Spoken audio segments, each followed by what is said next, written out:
Manchester United 3, Aston Villa 1. And the ramifications of that, ladies and gentlemen, could not be finer. That's now built a 6 point lead on Chelsea, 4 point lead on Liverpool, 3 point lead on Aston Villa. And it is once again a good time to be a Manchester United supporter, Mr. Phil Brown. How are you? I'm doing great, mate. I'm doing great. My young son's still reeling from a bollocking on Friday, but other than that, I was wondering how long it was going to take.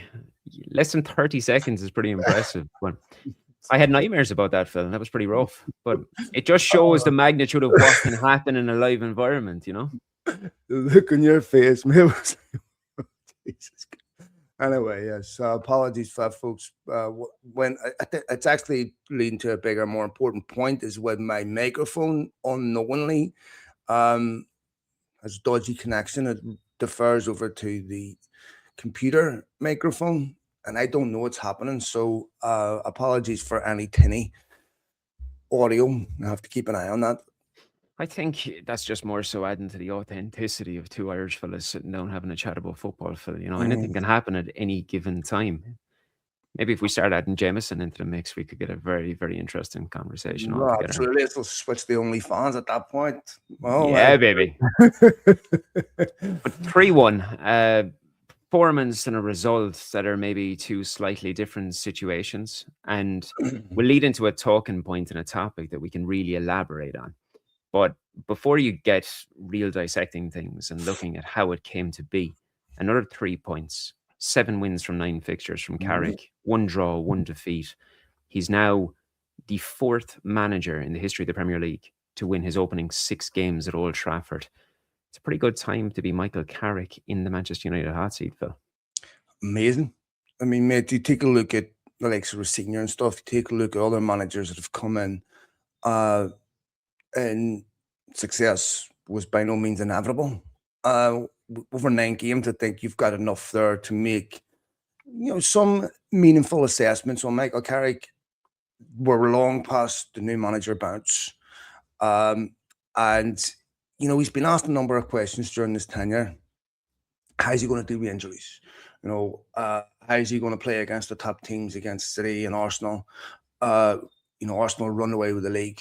Michael Carrick went there and won. Brilliant game of football. Beat City. How's he going to deal with going behind in games?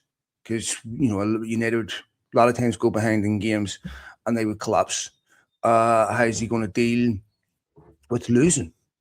What's the answer to that question? Every single question that he's been asked, he's ticked the box properly. And I think for me, one of the most pleasing things about the weekend was, again, you had a 1 each in a big pressure game. How are you going to respond?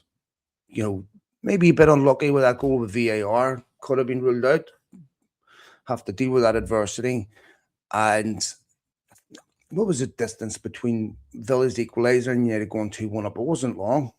I believe it was 7 or 8 minutes. So you get the perfect response on the pitch from his players, getting the most out of his players. Cunha on the left.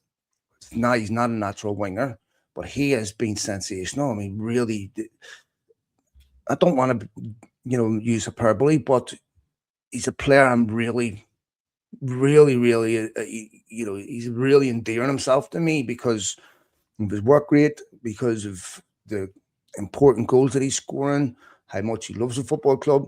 I mean, I just think there was so much about the weekend to be happy about. And that I thought that second half performance was quite good. The performance overall, there was a lot to admire from it, particularly the second half. But what you're saying about Cunha is perfectly accurate. You must remember when he arrived first, he came obviously alongside Mbumo, Sesko, Lamens.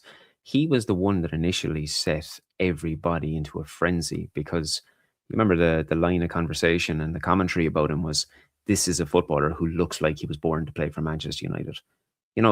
During the early stages, Phil, you must remember people were making comparisons even with Cantona. Not necessarily saying he was going to be as good as Cantona, but that he could have a similar impact in Old Trafford, being this real sort of an enigma, a flamboyant footballer who had the confidence and the brash nature about him to put on the shirt and not be overawed.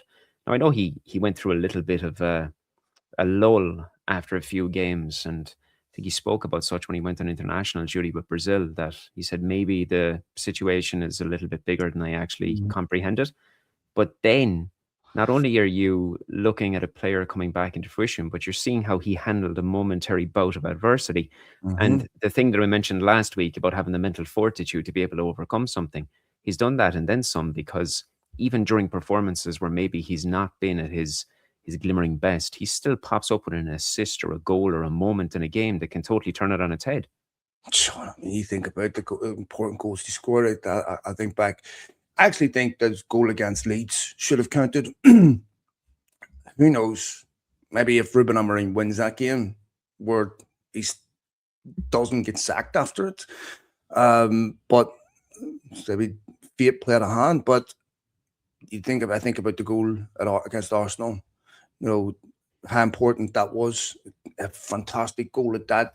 The goal at the weekend. I mean, the way he plays, he's sort of like, to me, a bit like Mark Hughes when he plays in the middle, right?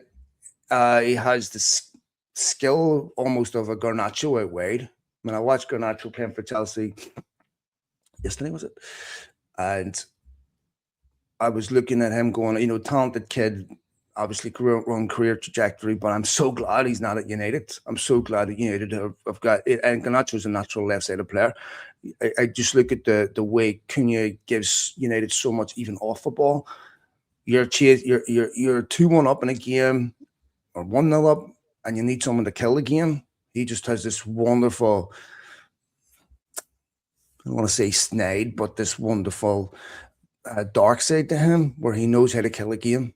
He's the type of player when he plays against you, you want to strangle him because you know what he's doing. And United have badly missed this. Almost a team that's been too honest at times. Just gives United so much. And the way he finished that chance, Shaun. And Bruno Fernandes, again, of course, we'll talk about, just absolute master.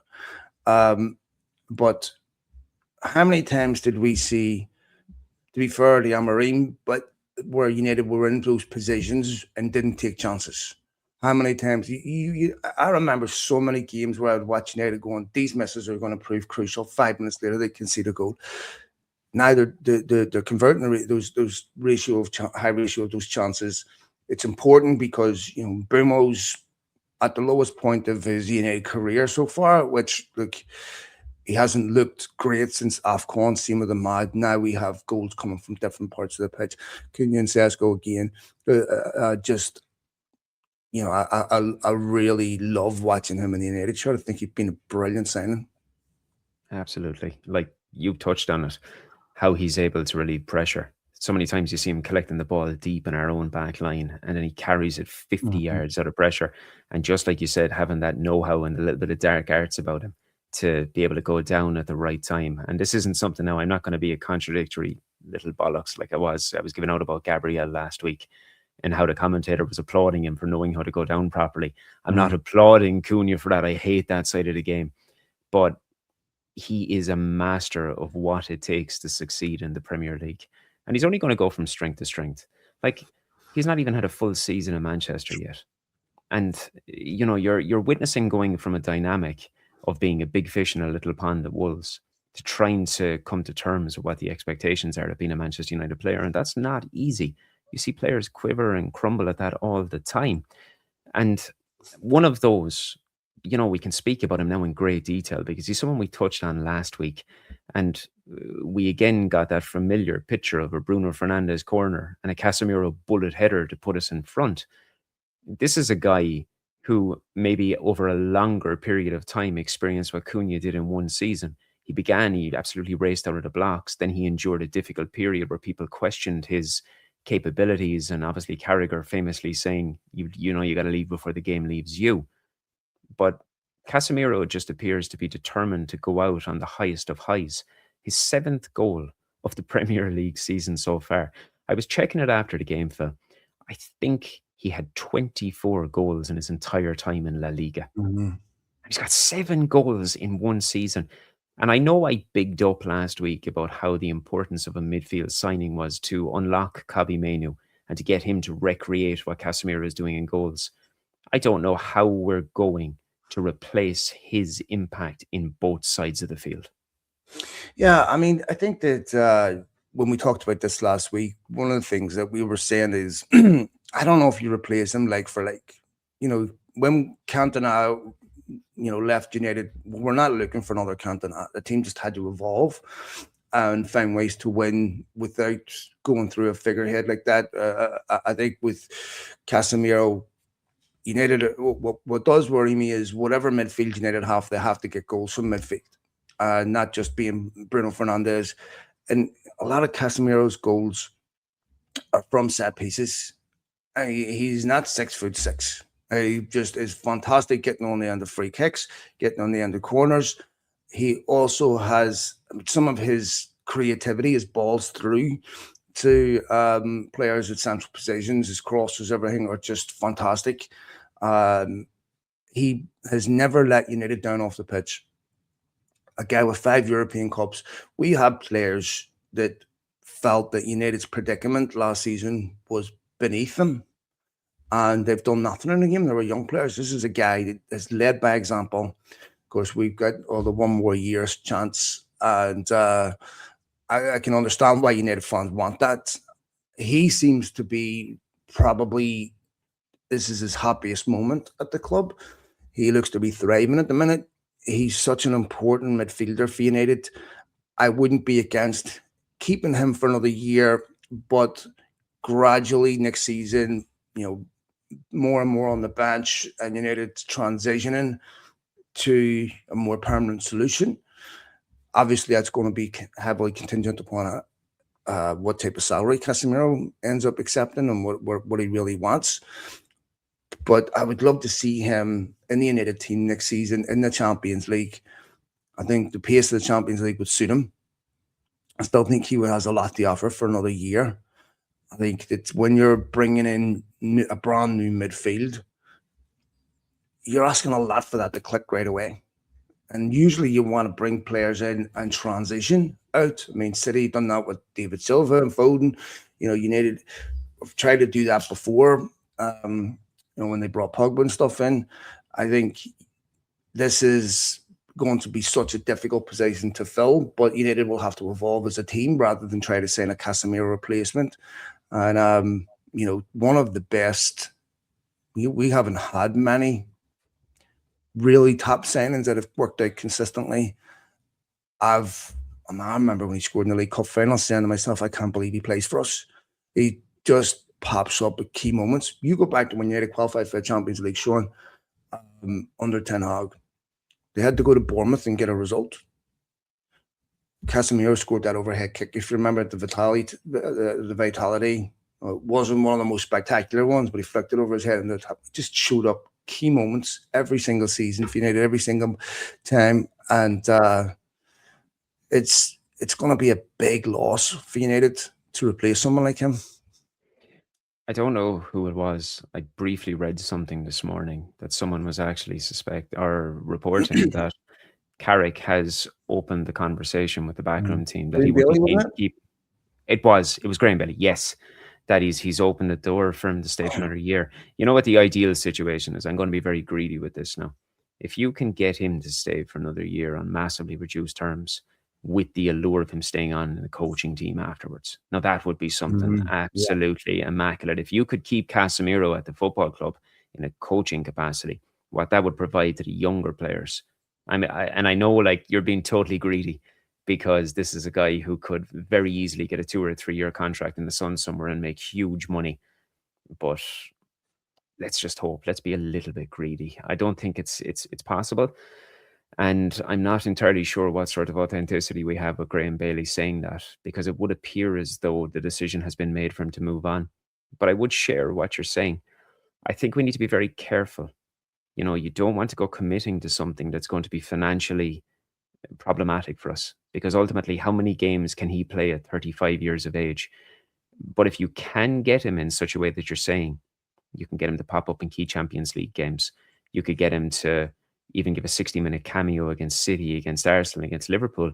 Something like that is massively beneficial, and I certainly wouldn't be against it. Well, I think sorry, go ahead. Go on. No, go on. Absolutely. I was going to say, I think what we saw against Newcastle is when you're playing them twice a week for 90 minutes, you're asking a lot. It's too much, yeah. Yeah, so you have to understand. We have to know that his limits are. United will be playing twice a week a lot next season, regardless of what happens between now and the end of the season. United are going to have European football, even if it's in the Europa League. So they're going to have that, and to me, I think it's much easier for a midfielder coming in to transition and replace Casemiro to do it gradually. The guy's having a bad game, you could take him out, put Casemiro in, or give him a rest. If you don't have that option and someone has to play through those bad periods, it doesn't hit the ground running right away. I think that's a much harder transition for a player. And look, United, it's going to be really interesting to see what they do in the central midfield, because they're going to have to look beyond the 2 or 3 obvious players that are linked, the Elliot Anderson, the Balebas. They're going to have to look beyond Adam Morton and look for players potentially outside of the Premier League because of budgetary issues. So, if you looked at United's financials, and Mark Critchley done an exceptional deep dive on that, it's really, really concerning, Shaun. Really concerning about United's, how thin. And you look at that and you wonder, where's the financing coming for the stadium? It's not the money printing machine that it once was. United had to take 40 million up front and sacrifice transfer revenue, because they had a need in the present moment for that cash. And how does that affect how they recruit next season? I don't know, but Champions League is so important for this football club going forward, and I do believe United will get Champions League football now. It's certainly looking that way anyway. I do. I think they'll get. If you look at the fixtures, Shaun, I think you're also factoring in. Look at Liverpool's result, brilliant. Chelsea lost to that Newcastle team. You look at the teams, Villa, of course, which was a 6-pointer for United. Teams trying to catch United are not going to be relentlessly consistent. So United have a tough game on Friday. It always is a tough game there. But I think United have the momentum and they have the tensile strength now in the team to deal with the defeat. It would not turn into 2 to overcome adversity. I think that they'll keep the majority of that squad fit between now and the end of the season. And I think that they'll qualify for the Champions League. So, a big summer this year. But I think if you can get Casemiro to accept a reduced contract, same way with Harry Maguire, to stay for another season, to play in the Champions League, because that's the option Casemiro has. Do you want to go to Saudi Arabia, or do you want to play another season in the Champions League at a reduced rate? He's not short of a few quid. If he really wants to stay at United, I think they can find a solution. I think they can find a solution. And if he's willing to accept massively reduced terms, I think they'll welcome it with open arms. There's a couple of things you're saying there. Just to touch briefly on the league standing and on the players. Brentford play Wolves this evening. And if Brentford win, they are very much in the conversation alongside Chelsea and Liverpool, chasing for that. I think sure are. And you can't rule them out. And this needs to be said because so many people ruled out Keith Andrews at the start of the season when he took over Brentford. They said it was completely done and dusted. Welcome to the Championship. Mm-hmm. What a job he has done at that football club. And it has gone under the radar in such a way. But what you're saying about Casemiro, another huge thing when you're talking about the finances, what sort of an influence could he be for the likes of Sekou Kone or Tyler Fletcher, both of who play in a similar type of position? If they can get another 12 months shadowing him, like that is massively advantageous for the football club, because potentially you're saving yourself 30, 40, 50, 60 million bringing in another one of those players if you can harness one of the two of them. And that's something that cannot be overlooked. And, if you look at the Champions League when they were under Ten Hag, Casemiro was the top goal scorer, wasn't he? For United? I can't remember. I think he was the top goal scorer in the Champions League. I mean, he was scoring goals repeatedly for United at that level. It's a level he's comfortable at slower pace. I think that is a vital experience at that level going into the Champions League next year. I think that you don't want to do it emotionally. We understand that we're not talking about the present moment. We're talking about the next 12 months. But if you do it where you understand what's a reasonable expectation from him, that he's not going to play this way every week, that there is going to be a senescent decline. Then I think that that's normal. I think that it's definitely something that's is very favorable if United can keep him for another year. But we'll see what happens there. I reckon he'd be savvy enough to know that if he was to stay for a year, there was going to be limitations on the amount of game time that he Yeah, had. sure. But he's going to also go into it knowing that he's got a more advanced role in the squad, maybe with an eye of trying to convince him to stay on in a coaching capacity, which would be superb. But looking at that game as well, Phil, you got to mention it too. We saw Carrick revert back to type almost with his selection, and it was something that we've been discussing for several weeks in bringing Ahmad back into the starting 11 and removing Sesko from the starting 11. Unsurprisingly, he came off the bench and once again had a key impact in the game and scoring. And how he jumped between two Villa defenders before turning, hitting it first time and scoring. He's only going from strength to strength. And at this moment in time as well, I think it's actually probably the best situation for him. Like, obviously there's ways and means when a big, tall, commanding front man coming in from the start of the game and acting as an outlet is a huge thing. It's massively advantageous. But he appears to really get G'd on coming off the bench, and his impact off the bench, man, it's absolutely phenomenal. What's that? 7 goals and 9 appearances? Like, that is an absolutely audacious return for a young lad that has been written off by how many sections of the media over the last couple of months, Phil? It's interesting because in some ways it resembled Everton, where he scores a goal and then gets an opportunity where if he's going through straight on goal, almost a duplicate of Cunha. And I don't know whether that was a shot or a pass, but I'm hoping within another year that type of opportunity hits the back of the net more often than not, because you can see that there's improvement. There's a lot of improvement still to be made with him, which is really exciting because if you look at other strikers in the Premier League, there's not too many knocking about, Shaun, that are banging goals in with that type of ratio. I mean, they're obviously constantly compared to Gyökeres, but we saw Ollie Watkins at the weekend, who Ruben Amorim wanted instead of Sesko. And if Sesko was doing for Villa, what he's doing for United, and United were getting a similar return out of Watkins, you would honestly, it would hurt, it would burn, because you would know that that's a better striker long term. You see his confidence flowing. That was an important goal. At 2-1, you can never trust the outcome of a game. 3-1, now you can breathe. And so he's not just coming off the bench and scoring goals. He's coming off the bench and scoring vital goals. To me, much like Cunha, in the sense that he just continues growing on you to where you're going, Jesus, please don't get injured.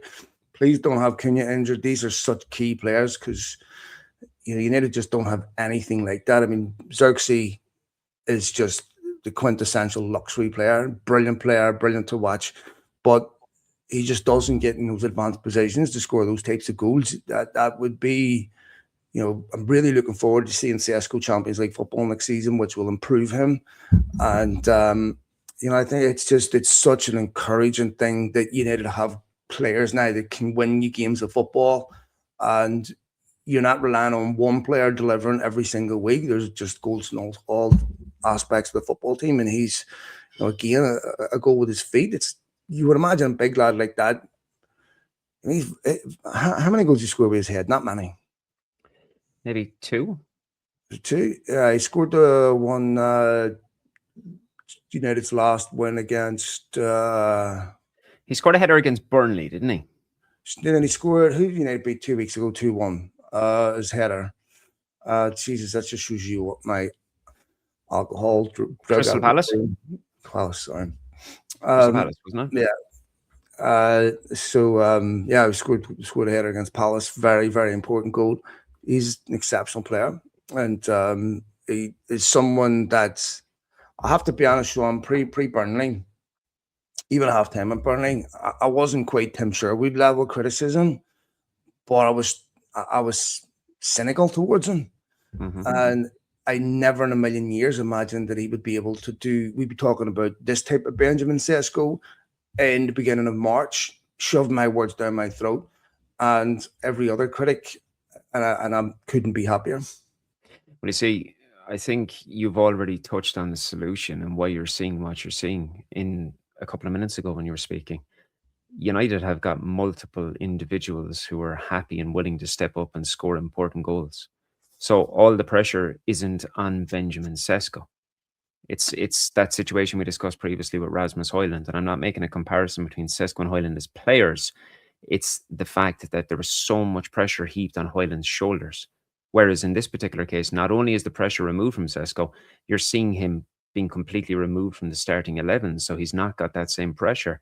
And when you've got the likes of Mbeumo, Ahmad, Cunha, Fernandes, all there contributing goals, Casemiro even contributing the goals, it makes Sesko's job a hell of a lot easier. And I think we're witnessing that, Phil. You're witnessing a player who's not playing with this burden of expectation around him because people are accepting he's a young player with a very high ceiling for growth.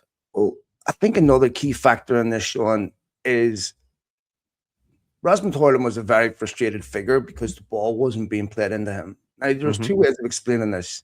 Either United players lost confidence in Rasmus Højlund and would look for other alternatives before giving him the ball, or you had a situation which I believe, maybe it's both of these, to be honest, but Alejandro Garnacho was playing for himself. Yes, 100%. Right?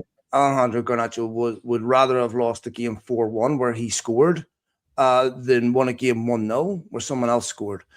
So now you have players on the left-hand side that are looking to get the ball into a striker. How many times did we see Garnacho miss one-on-ones, refuse to score the ball? I was watching a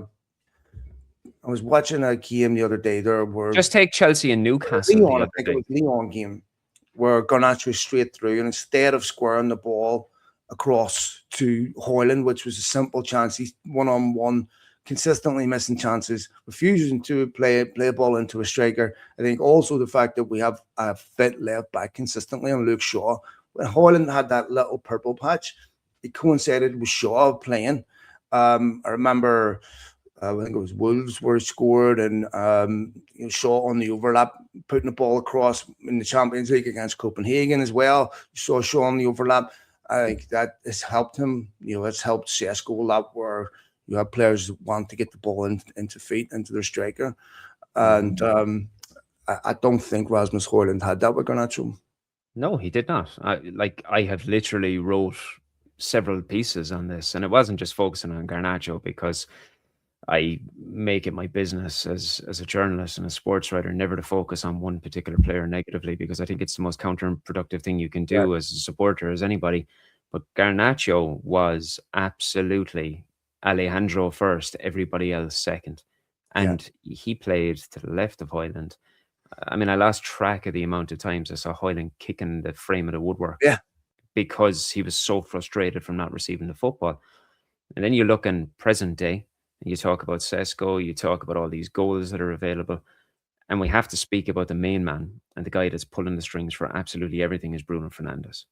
And he is coming into his own even more so, which seems somewhat impossible at 31 years of age. I think it boils down to the fact that we drew reference previously that he's got this gig style set up internally, and he takes care of his body, and he just appears like a fella who can play for another 4 or 5 years at the highest level. But 2 more assists on the day, Phil, brought him to 16, beat a 26-year-old record that Beckham had at the club with 15 assists. And now with 8 games left, is only 4 assists off matching the record of Kevin De Bruyne and Thierry Henry. And you look at the teams Beckham are playing in, Shaun. I know. Beckham putting the ball into the likes of Ruud van Nistelrooy. You look at the quality of Andy Cole, Dwight York.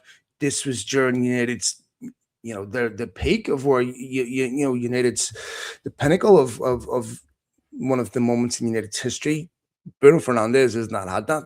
Bruno Fernandes has been playing the ball into the big Weghorst, to Igalo, and to other players. Igalo was decent, but you get my point. It wasn't. I understand. We're going to miss him when he's gone. it's so easy to take it for granted because he's so consistent. And you're not just talking about a guy that's so consistent on the pitch. He's a guy who really loves a football club.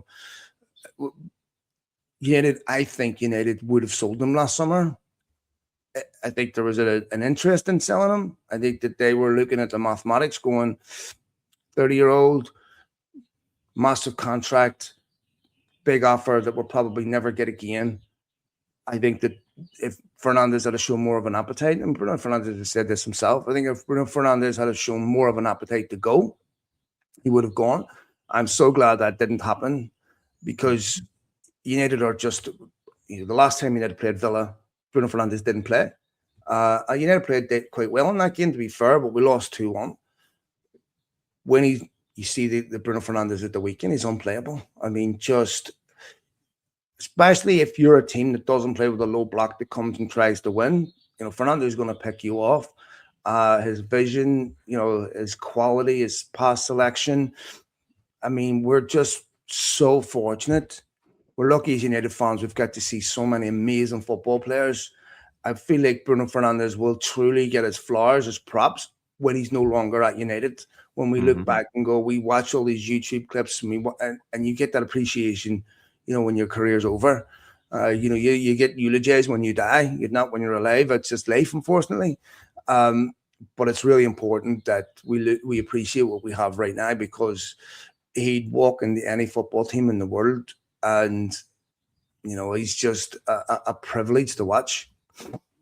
When you're talking about the deserving nature of his performances for individual honours this season, he's never going to be recognised on a European level because obviously you need European participation to do so. But the growing conversation, I'm starting to actually believe that there's no need for a conversation in terms of the Player of the Year in the Premier League because regardless of what Declan Rice has done, regardless of what Antoine Semenyo has done, the level of performances, output, and game-winning characteristics that Bruno Fernandes have, the easiest way I can explain it to anybody who's of a certain age that would understand it, it's very similar to Robinson back in the day. You have a player that is dragging his team, kicking and screaming over Brian Robson. Oh, is it Robinson?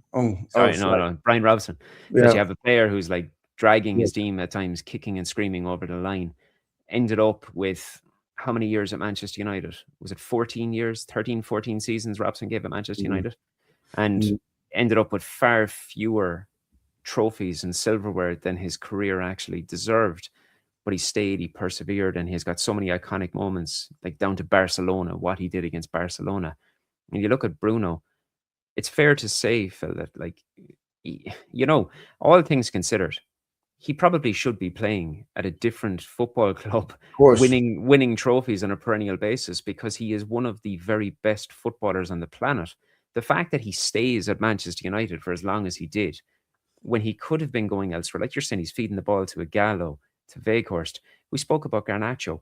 How many opportunities did Garnacho squander in the basis of a couple of seasons from Fernandes? Do you think there's even a debate to be had about Fernandes being the player of the season this year? Not just player of the season, Shaun. I think if he goes and has a good World Cup, he has to be in the running for Ballon d'Or. And I know, I accept what you're saying about you need Champions League football. I get that. I agree that that's going to work against him. But that's still, to me, you're looking at easily one of the top 3 midfielders in the world.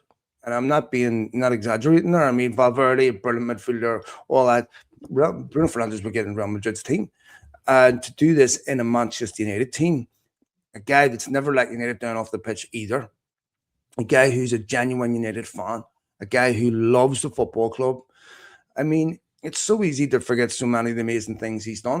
You look at that 4-3 against Liverpool. He chips Keegan Callagher from 45 yards. He's just a magnificent football player that from completely, Cantona had completely transformed United when he came in. Bruno Fernandes completely transformed Manchester United, took them from a team that was closer to the relegation zone when he signed than the top 4. And by the end of that season, United finished 3rd because Bruno Fernandes completely transformed that football club. Comes in, hits the ground running right away. Remember his debut where he's telling Pep to be quiet on the sideline, and you fell in love with this guy immediately. And that season, the following season, how many goals he was scoring, assists he was scoring. He was being played way too deep by Ruben Amorim. He was being put in positions that wasn't, consistent with his strengths, which to me, again, I'm just left scratching my head going, what was Amorim doing? I mean, it's like using a Ferrari as a dump truck. It just doesn't make sense to me. Now you see him in a United team that has confidence, that has a bit of swagger, it has quality up front. And assists is a bit unfair because your assist depends on you, on a quality player finishing the chance you create. In some ways, you're not in control of that. Because to me, when we're talking about De Bruyne's assist record, they're playing with the best players in the world. Bruno Fernandes has never had that. To see how well they're doing right now I would love to see when Robson won the league when he was 37. It was amazing to see him get that reward.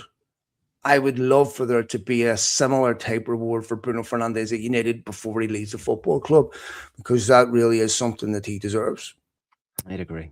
And, you're looking at this season, 23 goal contributions in 27 appearances. And how many of them he played as a deep-lying central midfielder. And 136 goal contributions in 222 Premier League appearances. I genuinely, I know people could be pragmatic about it and start looking at getting younger players in a position that can last for X amount of years at the football club. I'm not being sensationalist when I say I would not swap him for any player in the world right now. He is that good. He is transformative in every measure. And sure, his petulance might irritate people in the way he carries on sometimes, but so what? So, get over it. And, I hear Roy Keane, someone who should be a massive ex-player, former player, pundit of endearment to myself and yourself. And he just constantly picks at it. But even he is starting to backtrack. He's trying to correct himself when he speaks and saying, I always thought he was a fantastic player. Always thought he was brilliant. It's just, I sort of questioned his leadership. But then at the same time, you're getting into an entirely different conversation about what form of leadership. Just because he's not out there roaring and screaming and kicking people, he's out there and he's leading from the front in the context of what he wants his team to be able to do when going forward. And I've never really been bothered about the petulance as much as other people have, because ultimately it's a simple game, Phil. You put the ball in the back of the other team's net and try to stop them putting it in the back of your net as many times. And this is the definition of a goal-scoring, goal-contributing phenom. The only time I can recall getting irritated at any type of meaningful level was when he had those back-to-back red cards. When he got sent off for Porto, and was it Spurs at home he got sent off against? Where I felt this was under Ten Hag, before Ten Hag got sacked, where I was, United captain, Ten Hag needs you right now. And this is where I feel like, you'd sort of let yourself down a bit, but that's entirely forgivable. But, we talk about his petulance. All players, how many players have had that? Wayne Rooney had that, right? I mean, lots of players have. If you can back it up, if that petulance in the absence of quality is intolerable, insufferable, that petulance along with the quality and delivering on the pitch, I'll take it. So if you want, people will highlight that part of his character because that's the only thing that people can criticize him on. And I don't think all the commentary on Bruno Fernandes when that's being offered is honest. I think that there are people that want to find things to criticize him on. And I don't know, to me, it's some people clearly don't care about being an idiot. I'm being and outing themselves as an idiot when they question Bruno Fernandes as a footballer. Because to me, I don't think that is possible to come from a sane mind from anyone that has any intelligence about watching football, about what football is and what a great footballer is. I mean, if you want to question Bruno Fernandes as a footballer, go watch something else, in my opinion. Yeah, 100%. And I'm not saying that Keno is who you were mentioning there when you're talking about people. I mean, Keno's commentary is personal, Shaun. Yeah, of course it is. Of course, and that's what I'm going to say, because like we're dealing with a guy in terms of Keno who he's made a career post-playing career. in terms of saying controversial things that, Yeah, and people just rub it off now, and he's doing very well for himself. But what he said about Bruno Fernandes, and it's continued on to Michael Carrick.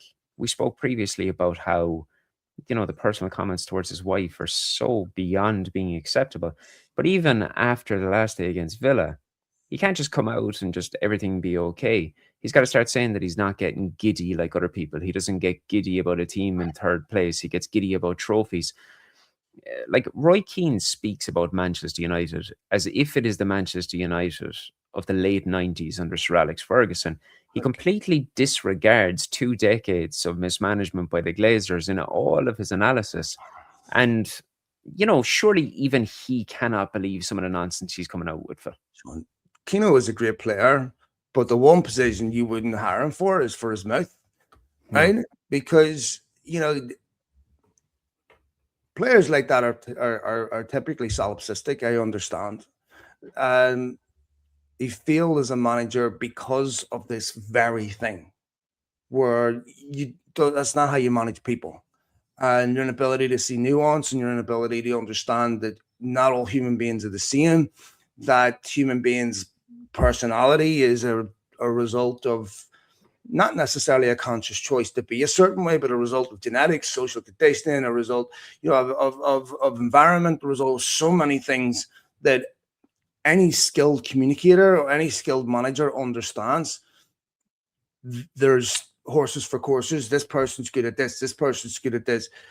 Keno's sitting telling stories about getting thrown through a window at a Forest wine bar in an Nottingham wine bar.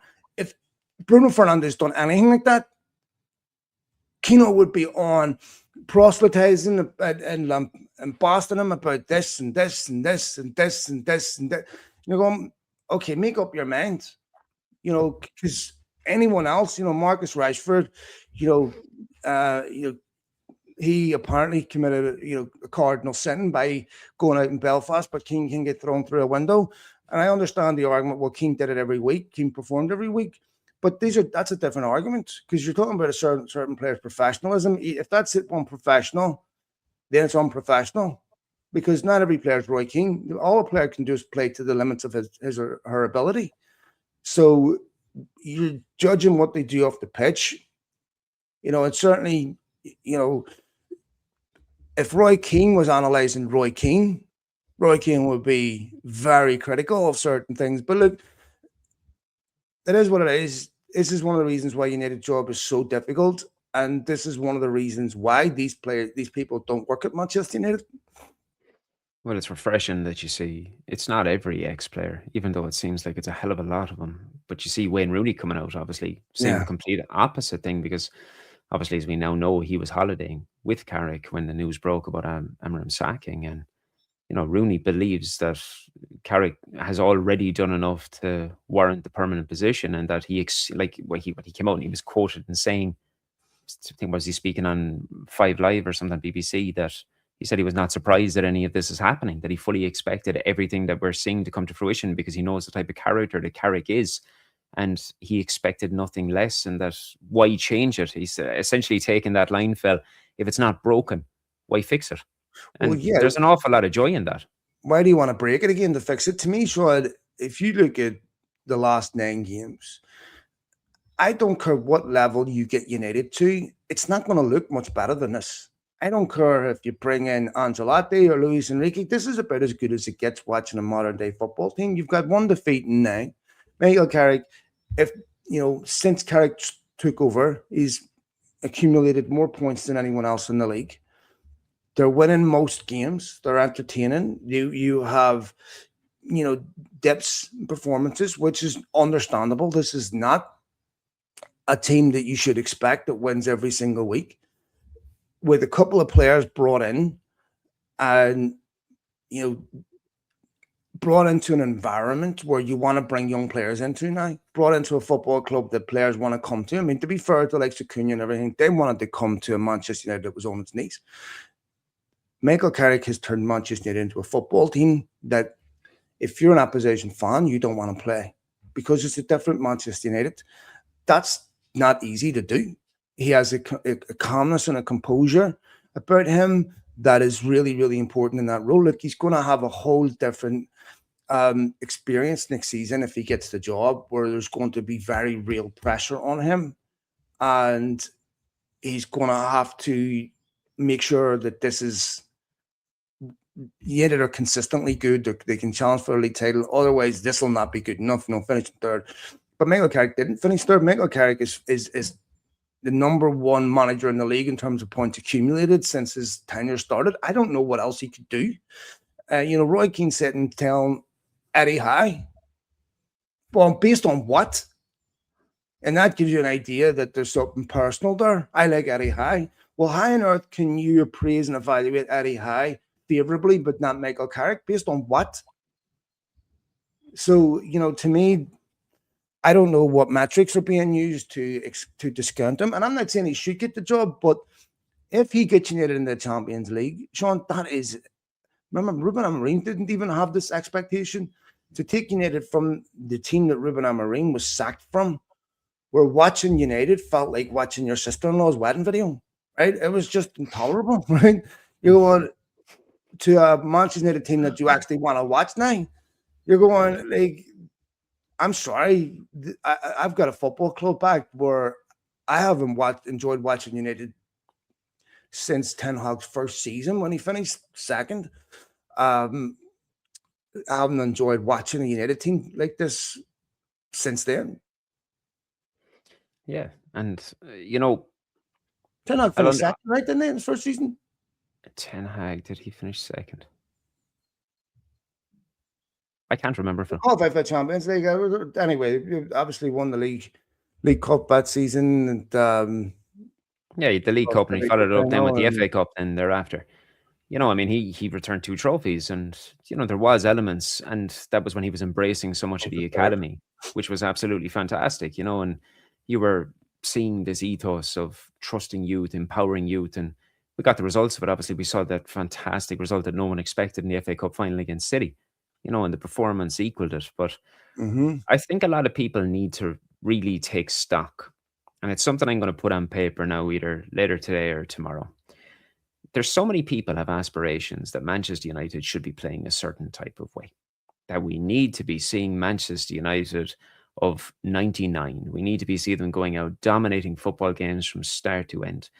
And everybody has this perception about this because of who Manchester United are historically.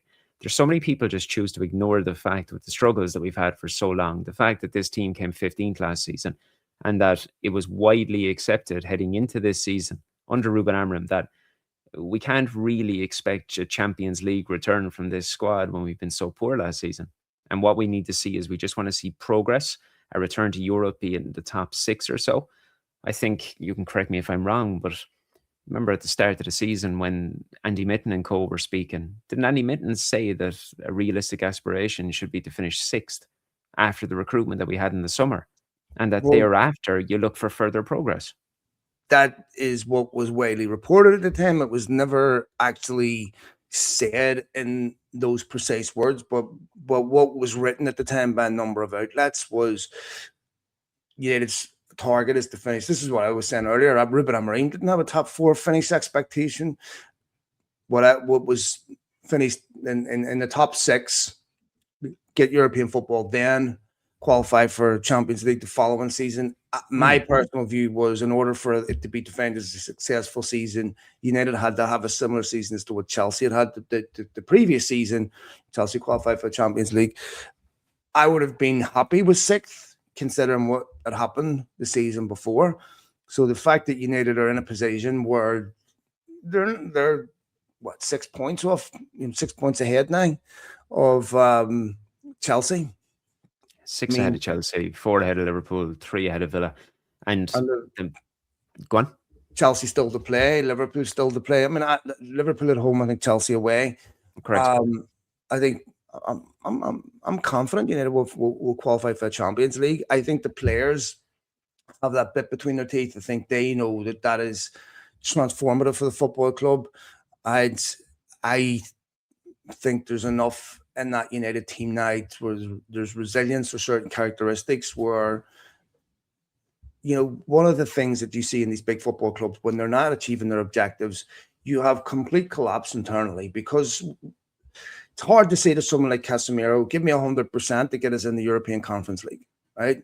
I mean, that just doesn't motivate them. Brighton, Bournemouth, Brentford, they're not going to fall apart because they're sitting in seventh. You know, if you needed that to catastrophe, and it just affects their approach to a game, that affects the intensity of a game, it affects confidence, it affects mood. All of that is completely changed. Now you need to have something to play for going into these last 7 games, and I think I'm confident they'll qualify for the Champions League. 8 games remaining, isn't it? 8. Is it on 30 games? Is it? I mean, they played 30 or 30. Oh yeah, 30. So 8 games left. 8 games remaining. So this is what we can round up with here today, because we can have a good conversation about this. With 8 games remaining, we've 24 points that you can play for. You have a 6-point advantage over Chelsea, as we said, 4 over Liverpool, 3 over Villa. I think realistically, if Manchester United can win 5 of those games, and I'm not saying like that, you're going to lose the other 3, but if you could win 5 of those, including beating Liverpool at home, I can't see anything else but a top 3 finish out of that. Yeah. And, World City draw West Ham at the weekend. That was one of the games that Carrick drew where he took unbelievable criticism for. When I look at United's results under Carrick and the performances under Carrick, yes, you have some dips, but I'm confident enough that gives me enough to have a confident extrapolation of what we can expect going forward, where he's flattened the performance curve between being really bad and being really good, where you're going, okay, there's enough here to have to be confident of predicting what United are going to look like at the weekend or in the following week, to say that team is going to win enough games to qualify, and having something to play for, I think, is obviously helping. But yeah, I'm feeling really good about it, Shaun. And what were you feeling then on Friday night? That's never going to be an easy game, especially when you're traveling there. Because like Bournemouth are a very strong team. They have a great coach. I'm not saying that he's the type of coach that should walk in and just be handed the keys to the likes of Manchester United or Barcelona, but he plays a very good brand of football, very young squad. And even though they've had their troubles this season, I think they have actually surprised an awful lot of people this season with their complacency and their inconsistencies, because there was a lot of people touting them to be the side that were up there, thereabouts, around 7th, around 6th, challenging and being a pain in the arse because of the players that they have. But even though they've had those little bit of inconsistencies, I think if I'm really looking at it tactically, they're a side that burst out of the blocks and give maybe 60 to 65 minutes of real intense high pressure, making it very difficult. And then they fade kind of in the last quarter of the game. And that's really been found out in the Premier League this season. But nonetheless, regardless of that, I wouldn't be thinking it's a foregone conclusion that we go there and we get 3 points. I'm still confident that we can, but I think it's going to be an incredibly difficult game. That said, we play on Friday evening. It gives us an opportunity to head into the weekend with a 9-point advantage over Chelsea, a 7-point advantage over Liverpool, and a 6-point advantage over Villa. And we're at that stage of the season. It's something Fergie always spoke about. I'd much rather have the points on the board than the games in hand. And it's a huge thing, Phil. But what were you feeling heading to Bournemouth? Do you think that's a fixture that's going to provide problems, or what? I think that you are bang on with your assessment. If United win that game, it'll be, in my opinion, a narrow win, maybe a 1-0 or 2-1 or something like that.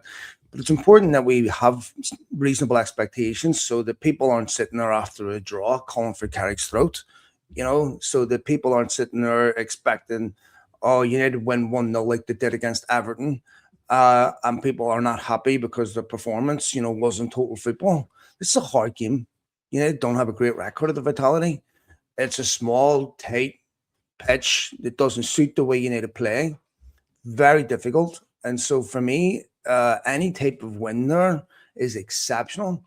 And it's to go, how many times on the Ruben Amorim where United were, if they win this week, they go into the top 4 and they couldn't take those points. They consistently drop points when they were in positions where there was pressure put on them, where there was a top 4 prize at stake if they won that game, and they just consistently drop points.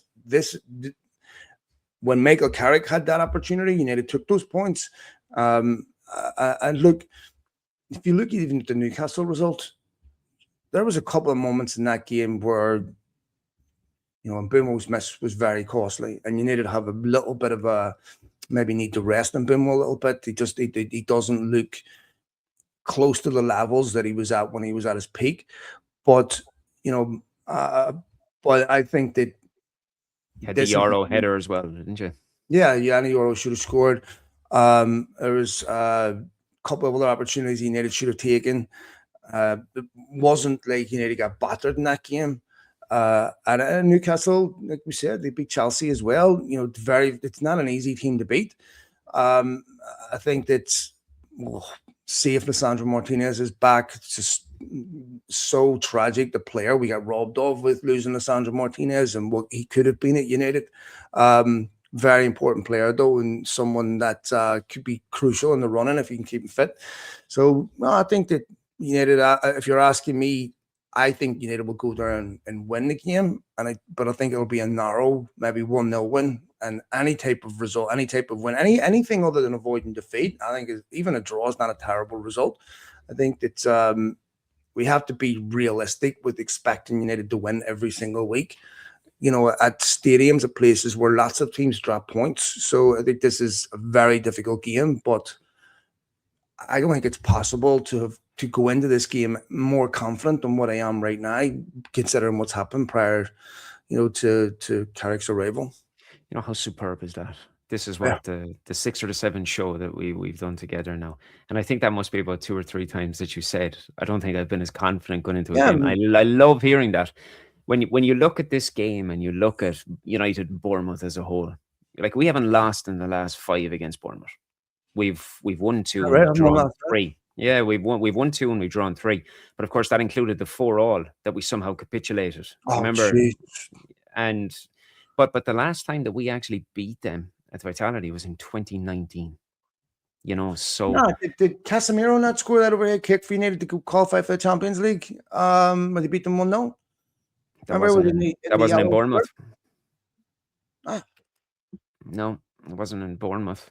I thought United beat them 1-0 that year when Casemiro flicked that ball over his shoulder in the top corner. They were wearing the yellow shirts. Could be wrong. I think you're correct, actually. Was that 2023? That would have been 2023. You're correct with that. It was a 1-0 win, wasn't it? Fucking stack your statisticians, mate. I'm telling you. I may have that wrong. Yeah, because I remember United. I remember Willie Campbell the following season gave away the penalty last minute where it ended up not. United drew 1 each that season with them. I remember. I remember Ibrahimovic scoring there. I've just checked it. I've just checked it here. The 20th of May, 2023. Gary O'Neill was managing Bournemouth and Casemiro scored after the 9th minute, a 1-0 win at the Vitality. So, I'll put my hand up there. I got that one wrong. I do apologize. But still, the point still stands. That's an incredibly difficult ground to go to because, not only the fact that you're sandwiched in between God knows how many houses and it's so difficult to get in there, but it's just no Semenyo either, Shaun, which I think is a big deal. Semenyo tore United apart when he was at Bournemouth way too many times. They have a great midfield. They have a very, very good, strong midfield. And their defense, they have some very tidy players. And it's like Sensei is a very promising midfielder, and they got Tavernier. Is Tavernier injured or is he still playing? Don't know, mate. Yeah. Well, look, regardless anyway, we have every opportunity at the weekend. And as I said, the main thing about this is that we get an opportunity to play before everybody else will. So we can really set the tone. 3 points puts us in prime position. Pile that pressure on. And find out how Chelsea respond, how Liverpool respond, how these teams respond to the type of pressure United have been put under going into weekends. Because too many times United have had Monday night games where they're trying to respond to what other teams have done. Thankfully, they haven't been consistent to put that type of pressure on United where, they've had to go into a Monday night game off the back of Liverpool winning, Chelsea winning, Villa winning. Go put them under pressure now and say, how are you going to respond? 100%. And look, it'll be game number 10 for Carrick. I don't think there'll be too many people betting against win number 8 in 10 games. And that's further putting him on course to Mm-hmm. continue with his momentum and, and his charge towards potentially getting the permanent position. But we'll be back anyway, ladies and gentlemen, next week to discuss every bit of it. And I think, am I correct in saying we have a massive break after that then, Phil, don't we? Several weeks of a break. United, that game at the weekend was their one home game in like 44 days, which is just unbelievable. So it's, yeah, this is where qualifying for the Champions League and we advancing and FA Cup and League Cups and what have you is just so important because that on the positive side, that gap gives us an opportunity to get Dorgy back, gives us an opportunity to get maybe if Lissandro Martinez back and maybe Matthias de Ligt back training with the first team as well. Maybe Dulek, we'll see. Yeah, well, look, as always, Phil, an absolute pleasure sitting here chatting with you, and I hope you all enjoyed it. Every single one of you took the time. We're getting fantastic feedback still. I know we say it every single week, kind of sound like a broken record, but it really does truly mean the world to both of us to be getting such nice feedback, and we're glad you're enjoying the two of us sitting down and just nattering back and forward every single week. Yeah, that's fun stuff to come. We're going to be doing a lot of fun stuff. We're going to be improving this. Listener feedback's really important, but I'm looking forward to evolving this, mate. And we appreciate everyone listening and following us. And if you're listening to this on Beyond the Pitch side, don't forget give my colleague a follow here. And you can follow both of us. Our content will be posted on the We Are United pod as well. So definitely give my colleague a follow here at Theatre of Red. Thank you very much. And I hope you all have an absolutely fantastic remainder of the week and the weekend. And hopefully when we're back here, we're speaking about 3 points. So thanks a lot for joining and wishing you all the very best. All the best, folks. Cheers, Shaun. Ta-ra. See you, mate.